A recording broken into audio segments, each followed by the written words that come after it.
मैं तो प्रस्ताव ये भी देना चाहूँगा कि जैसे प्रकाश में हम सारी चीज़ों की गणना कर रहे हैं, देख रहे हैं सब, तो एक फोटोन जो मासलेस है लेकिन अपने एनर्जी इम्पैक्ट को शो करता है, अपने प्रभाव को शो करता है, तो मेजर भी किया जा सकता है, मेजर किया जाता है। इससे तमाम उपकरण बनते हैं। और आश्चर्य की बात नहीं कि इसीलिए हर धर्म ने परमात्मा को प्रकाश रूप में कहा, क्योंकि उसको प्रकाश रूप कहने में आसानी होगी कि ये एक ऐसी चीज़ है जो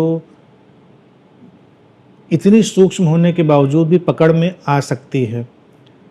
तो मैं प्रस्ताव दे सकता हूँ कि अवधारणा का कि हम एक फोटोन की तरह प्रेमोन की कल्पना करें। क्या बात! जैसे प्रेम है, तो प्रेम का भी कोई सूक्ष्माति सूक्ष्म संघटक हो सकता है, उसका कंपोनेंट हो सकता है जो मासलेस हो सकता है, और हो सकता है इतना एनर्जी सूक्ष्म हो उसमें कि उसको अभित के हमारे सामान्य पैरामीटर से मापना संभव ना हो प्रेमोन से। तो कौन जाने पूरी दुनिया प्रेमोन से बनी हुई हो, तो हो सकता है जिसको हम चेतना कह रहे हैं वो फ्लो ऑफ प्रेमोन्स हो। तो ये अवधारणा हम ले सकते हैं। हाँ, नेचुरली ऐसा तो हो सकता है। प्रेमोन्स हैं, उनके इम्पैक्ट दिखाई देते हैं, उनके परिणाम दिखाई देते हैं। अब जैसे फोटोन के इम्पैक्ट में एक्सरेज भी हो जाती हैं, सब हो जाती हैं, जिसके हम इम्पैक्ट देखते हैं, वो सब चीज़ें होती, फोटोग्राफी हो जाती है।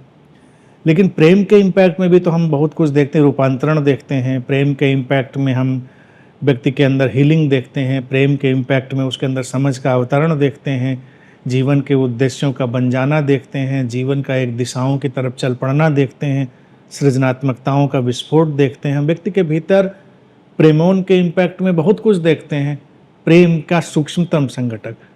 तो इस पर आगे अवधारणाएं विकसित करी जा सकती हैं, इस पे चिंतन मनन हो सकता है। दार्शनिक, वैज्ञानिक, मनोवैज्ञानिक रूप से मैं एक कॉन्सेप्ट प्रेमोन का रखना चाहूँगा।